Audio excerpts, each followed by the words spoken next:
सूरत की उस आलीशान शादी के मंडप में जो हंगामा बरपा है वो वीरानी परिवार के इतिहास का सबसे काला और साथ ही सबसे सुनहरा पन्ना साबित होने वाला है।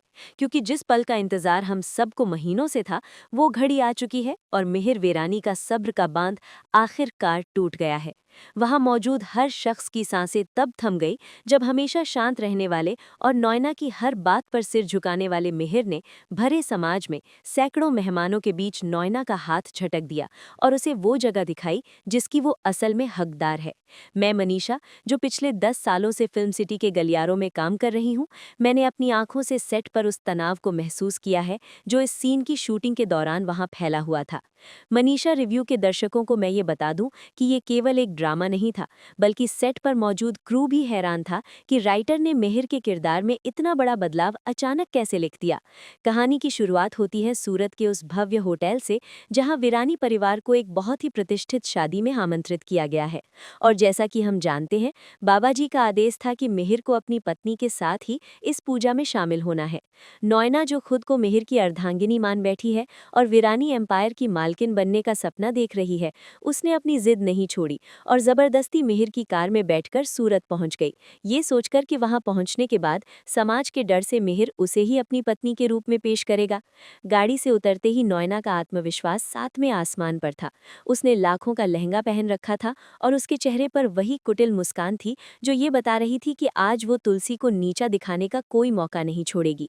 दूसरी तरफ तुलसी सादगी की मूरत बनकर अपनी पारंपरिक गुजराती साड़ी में, माथे पर बड़ी बिंदी और चेहरे पर एक अजीब सी शांति लिए गाड़ी से उतरी, जैसे उसे पता हो कि आज नियति ने उसके लिए क्या लिखा है।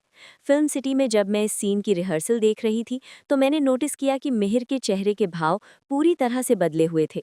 वो नॉयना की तरफ देख भी नहीं रहा था। उसकी नज़रें बार बार होटल के गेट पर लगे उस बोर्ड की तरफ जा रही थीं जहां मिस्टर एंड मिसेस वीरानी के स्वागत का बैनर लगा था।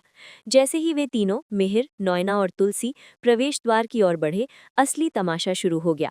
नॉयना ने आओ देखा ना ताओ सीधे मिहिर का हाथ पकड़ लिया और तुलसी को पीछे धकेलते हुए आगे बढ़ने की कोशिश की, ताकि फोटोग्राफर्स और मीडिया को ये लगे कि मिहिर के साथ वही मुख्य अतिथि है। लेकिन तभी वहां के आयोजक, जो मिहिर के पिता के पुराने दोस्त हैं, वे फूलों का हार लेकर आगे आए और उनकी नज़र सीधे तुलसी पर पड़ी। उन्होंने नॉयना को पूरी तरह से नज़रअंदाज करते हुए तुलसी के सामने हाथ जोड़ दिए और कहा, भाभी जी, इतने सालों बाद आपको देखकर आंखें भर आईं। ये नॉयना के गाल पर पहला तमाचा था, लेकिन वो इतनी आसानी से हार मानने वालों में से नहीं है। नॉयना ने अपनी बेइज्जती को छुपाने के लिए तुरंत अपनी चाल चली और जोर से हंसते हुए कहा कि तुलसी तो बस घर की देखभाल करने वाली एक पुरानी सदस्य है, असली फैसले तो अब वो लेती है।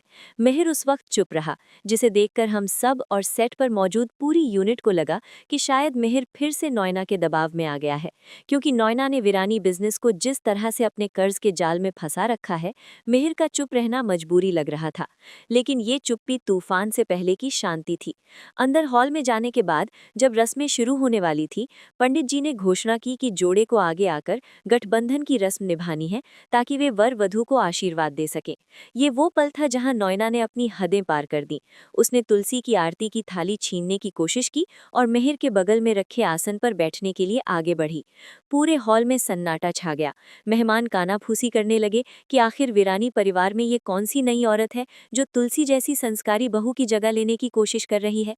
मैंने स्क्रिप्ट के पन्नों में पढ़ा था कि यहाँ पर तुलसी को रोना था, लेकिन सेट पर जो हुआ वो रोंगटे खड़े कर देने वाला था। तुलसी ने अपनी थाली नहीं छोड़ी, उसकी आंखों में एक अंगारा था। उसने नॉयना की आंखों में आंखें डालकर बिना कुछ बोले ये जता दिया कि ये उसका अधिकार है, उसका स्थान है जिसे कोई दौलत नहीं खरीद सकती।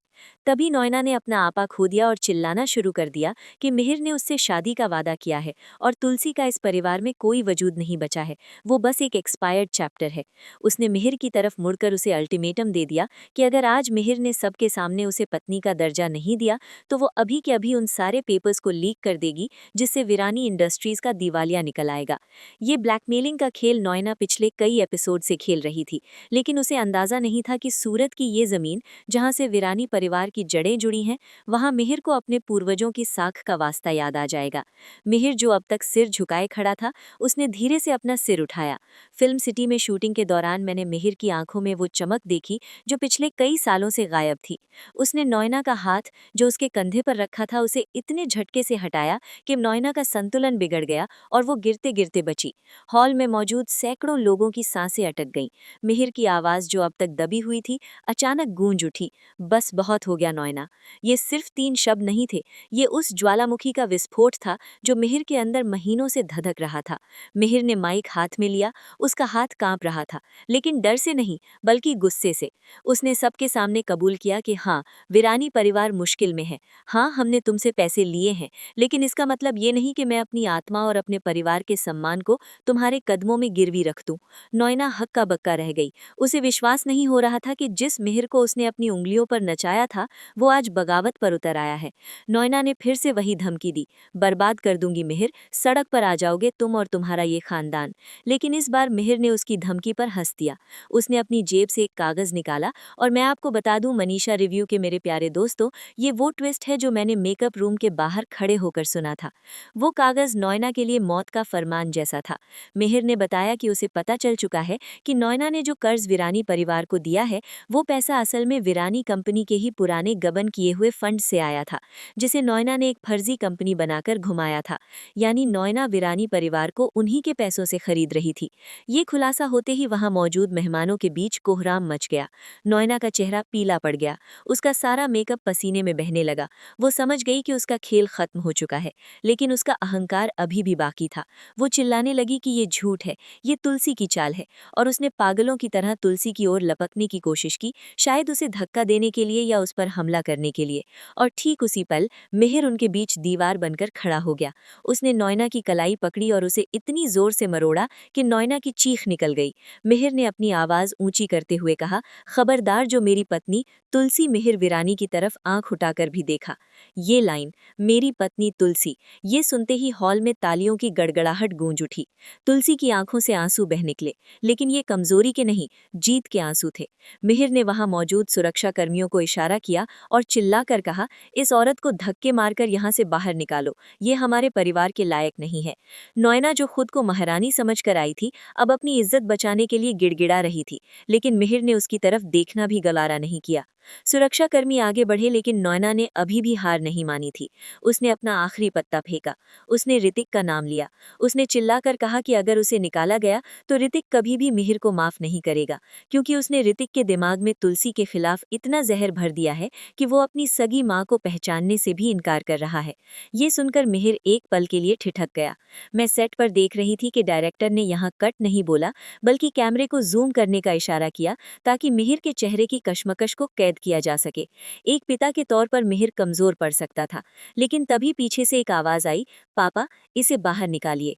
ये आवाज किसी और की नहीं बल्कि ऋतिक की थी, जो पिछले दरवाजे से सब कुछ सुन रहा था। शो में ये दिखाया जाएगा कि ऋतिक को वहां तुलसी ने ही बुलाया था, क्योंकि उसे यकीन था कि सच्चाई सामने आएगी। ऋतिक को अपनी आंखों के सामने नॉयना का असली चेहरा देखकर गहरा धक्का लगा था। जिस औरत को वो अपनी माँ समान मानता था, वो असल में उसके पिता को बर्बाद करने और उसकी माँ को मिटाने की साजिश रच रही थी। ऋतिक के आने से नॉयना का आखिरी सहारा भी टूट गया। अब उसके पास ब्लैकमेल करने के लिए कुछ नहीं बचा था। मिहिर ने ऋतिक की तरफ देखा और उसे अपनी बाहों में भर लिया, और फिर बिना एक शब्द बोले सिक्योरिटी को दोबारा इशारा किया। 2 गार्ड्स ने नॉयना को दोनों बाजुओं से पकड़ा और उसे उस मंडप से घसीटते हुए बाहर ले जाने लगे। नॉयना चिल्ला रही थी, गालियां दे रही थी, श्राप दे रही थी कि विरानी परिवार कभी खुश नहीं होगा, लेकिन डीजे की तेज आवाज और ढोल नगाड़ों के शोर में उसकी आवाज दब गई।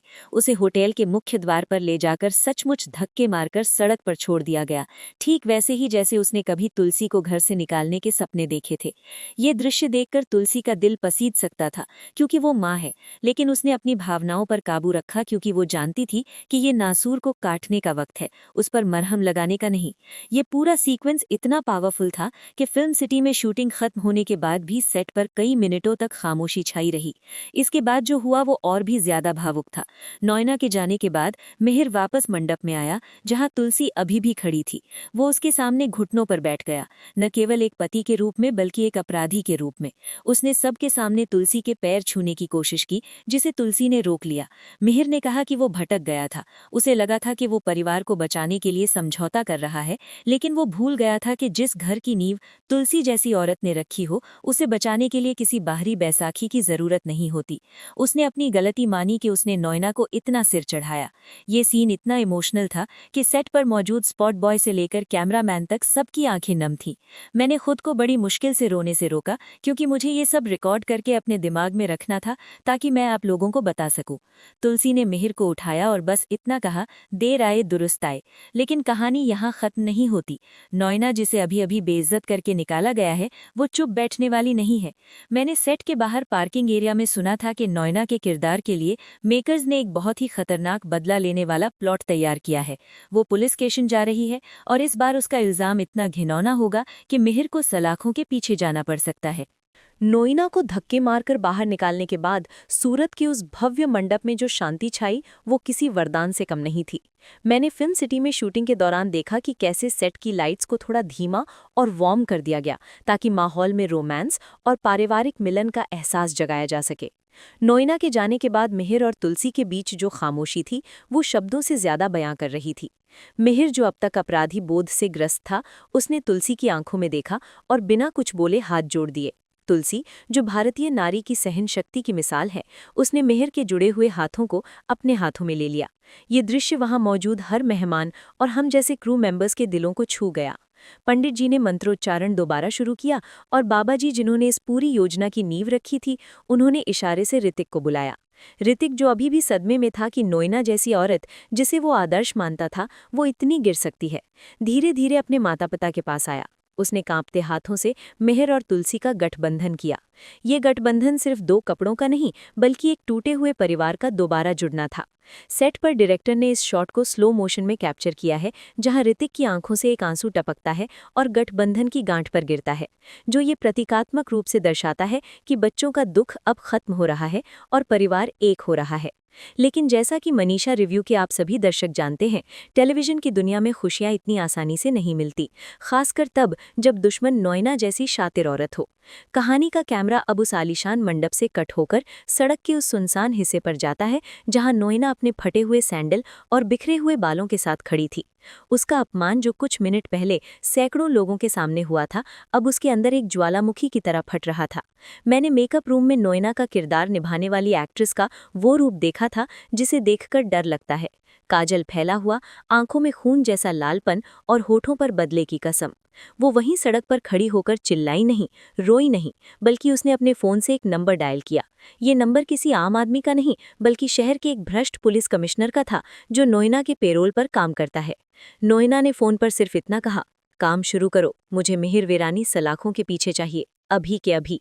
उसके चेहरे पर एक शैतानी मुस्कान आ गई। उसने अपनी कलाई पर पड़े उस निशान को देखा, जो मिहिर के जोर से पकड़ने की वजह से बन गया था। नोयना जानती थी कि ये मामूली निशान उसका सबसे बड़ा हथियार बनेगा। वो सीधे अपनी कार में बैठी और ड्राइवर को पुलिस स्टेशन चलने का आदेश दिया। उसका प्लान साफ था। वो मिहिर पर घरेलू हिंसा और जान से मारने की कोशिश का झूठा केस दर्ज करवाने जा रही थी। इधर मंडप में फेरों की रस्म शुरू हो चुकी थी। अग्नि के 7 फेरे लेते हुए मिहिर और तुलसी एक दूसरे को वचन दे रहे थे। फिल्म सिटी के सूत्रों से मुझे पता चला है कि इन वचनों के दौरान बैकग्राउंड में जो गाना बजने वाला है, वो शो के टाइटल ट्रैक का एक बहुत ही भावुक वर्जन होगा। मिहिर हर फेरे के साथ तुलसी से मन ही मन माफी मांग रहा था। उसने तुलसी को वचन दिया कि अब चाहे कोई भी आ जाए, वो कभी उसका हाथ नहीं छोड़ेगा। ऋतिक और घर के अन्य सदस्य उन पर फूल बरसा रहे थे। सब कुछ इतना परफेक्ट लग रहा था कि डर लगने लगा था कि कहीं किसी की नजर न लग जाए, और नजर लग चुकी थी। जैसे ही छठा फेरा पूरा हुआ और 7वें फेरे के लिए मिहिर आगे बढ़ा, तुलसी के पास रखा उसका फोन जोर से वाइब्रेट हुआ। ऋतिक ने फोन उठाया। स्क्रीन पर प्राइवेट नंबर चमक रहा था। उसने फोन अपनी मां को दिया। तुलसी ने फेरे के बीच में रुककर फोन उठाया। उधर से जो आवाज आई, उसने तुलसी के पैरों तले जमीन खिसका दी।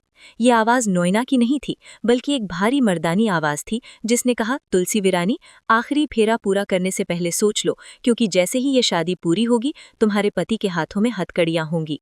तुलसी ने घबराकर इधर उधर देखा, लेकिन भीड़ में कोई संदिग्ध नजर नहीं आया। फोन कट गया।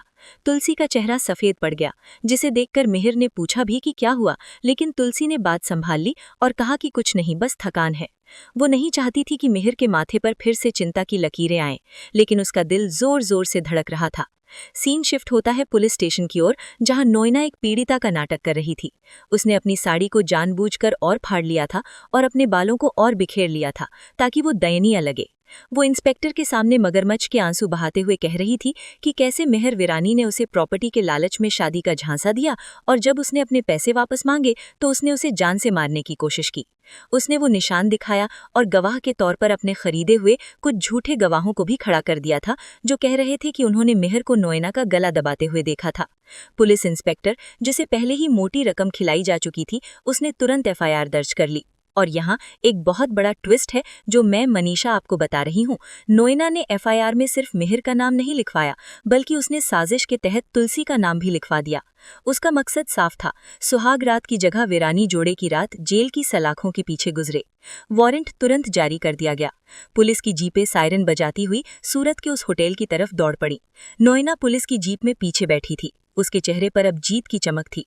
वो खुद अपनी आंखों से मिहिर को गिरफ्तार होते हुए देखना चाहती थी। वापस शादी के मंडप में 7वां फेरा पूरा हो चुका था। पंडित जी ने कहा, अब आप दोनों पति पत्नी हैं। मिहिर ली सिंदूर दान के लिए हाथ उठाया। तुलसी की मांग में जैसे ही लाल रंग भरा गया, एक अजीब सी मनहूसियत वहां छा गई। अचानक ढोल नगाड़ों की आवाज के बीच पुलिस सायरन की तेज आवाज गूंज उठी। मेहमानों में खलबली मच गई। इससे पहले कि कोई कुछ समझ पाता, भारी पुलिस बल ने मंडप को चारों तरफ से घेर लिया।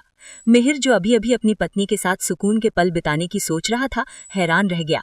इंस्पेक्टर ने आगे बढ़कर शादी की रस्मों को बीच में ही रोक दिया और चिल्लाया, mister Mihir Virani, you're under arrest. ये सुनते ही बाकी तस्वीर, जो पास की मेज पर रखी थी, गिरकर टूट गई। ऋतिक गुस्से में आगे आया और उसने पुलिस को रोकने की कोशिश की। आप किस जुर्म में मेरे पिता को गिरफ्तार कर रहे हैं? इंस्पेक्टर ने वारंट लहराते हुए कहा, हत्या की कोशिश और धोखाधड़ी मिस नोयना की शिकायत पर। तुलसी ने आगे बढ़कर कहा कि ये झूठ है, लेकिन पुलिस ने उसकी एक नहीं सुनी। सबसे चौंकाने वाला दृश्य तब आया जब नोयना पुलिस के पीछे से सामने आई। उसने एक विक्टिम का नाटक करते हुए कहा, देखो पुलिस अंकल, यही है वो आदमी जिसने मुझे मारने की कोशिश की और ये औरत भी इसमें शामिल है। मिहिर का गुस्सा फिर से उबलने लगा था। वो नोयना पर झपटने वाला था, लेकिन तुलसी ने उसका हाथ पकड़ लिया। तुलसी जानती थी कि अगर मिहिर ने इस वक्त पुलिस के सामने गुस्सा दिखाया तो केस और बिगड़ जाएगा। ये तुलसी की समझदारी थी, जिसने उस वक्त मिहिर को एक और गलती करने से बचा लिया। पुलिस ने मिहिर के हाथों में हथकड़ी लगा दी। सोचिए, एक तरफ दूल्हे के लिबास में सजा मिहिर और दूसरी तरफ उसके हाथों में लोहे की हथकड़ियां। ये विजुअल कॉन्ट्रास्ट दर्शकों को झकझोर कर रख देगा। लेकिन पुलिस यहीं नहीं रुकी। इंस्पेक्टर ने तुलसी की तरफ इशारा करते हुए कहा, मैडम, आपको भी हमारे साथ चलना होगा। एफआईआर में आपका नाम भी शामिल है। ये सुनकर पूरा वीरानी परिवार सन्न रह गया। ऋतिक और बाकी बच्चे पुलिस के सामने दीवार बनकर खड़े हो गए, लेकिन कानून के आगे उनकी एक न चली। नोयना दूर खड़ी होकर मंद मंद मुस्कुरा रही थी। जब पुलिस मिहिर और तुलसी को जीप की तरफ ले जा रही थी, तब तुलसी ने नोयना की आंखों में देखा। इस बार तुलसी की आंखों में डर नहीं था, बल्कि एक खुली चुनौती थी। मैंने स्क्रिप्ट में पढ़ा कि तुलसी का डायलॉग यहाँ नहीं था, लेकिन उसका एक्सप्रेशन कह रहा था कि ये युद्ध अभी खत्म नहीं हुआ है। जैसे ही जीप आगे बढ़ी, नोयना ने ऋतिक के पास जाकर तंज कसा। कहा था ना मैंने, सड़क पर ला दूंगी। देख लिया अपने माँ बाप का हश्र। ऋतिक ने मुट्ठी भींच ली, लेकिन वो उस वक्त कुछ नहीं कर पाया। लेकिन कहानी का असली मोड़ तब आता है जब वे लोग पुलिस स्टेशन पहुंचते हैं। लॉकअप में बंद होने के बाद मिहिर पूरी तरह टूट चुका था।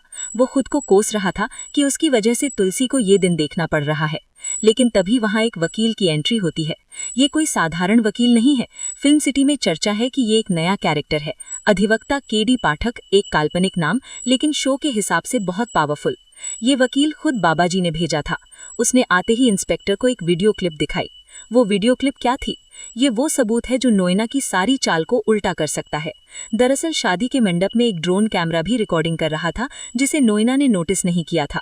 उस ड्रोन फुटेज में साफ दिख रहा था कि मिहिर ने नोयना को सिर्फ धक्का दिया था, न कि उसका गला दबाया था।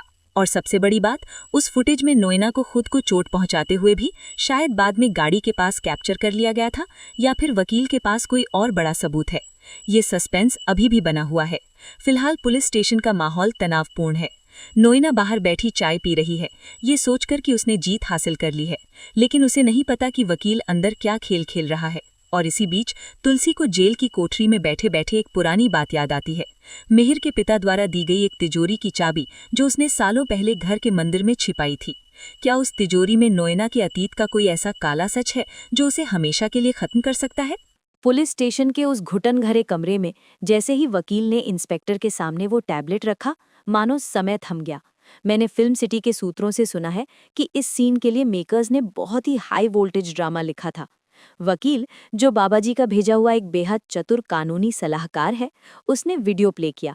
वीडियो में साफ दिख रहा था कि जब शादी के मंडप में भगदड़ मची थी, तब नोएना ने भीड़ का फायदा उठाते हुए अपनी ही हेयरपिन निकाली और खुद अपनी कलाई पर जोर से खरोंच मारी ताकि वो पुलिस को जख्म दिखा सके। ड्रोन कैमरे ने ऊपर से ये सब कुछ रिकॉर्ड कर लिया था, जिसे नोएना की नजरें नहीं पकड़ पाई थी। इंस्पेक्टर का माथा ठनक गया। वो समझ गया कि वो एक बहुत बड़े षड्यंत्र का हिस्सा बन चुका है और अगर ये वीडियो कोर्ट में गया तो उसकी वर्दी उतरना तय है।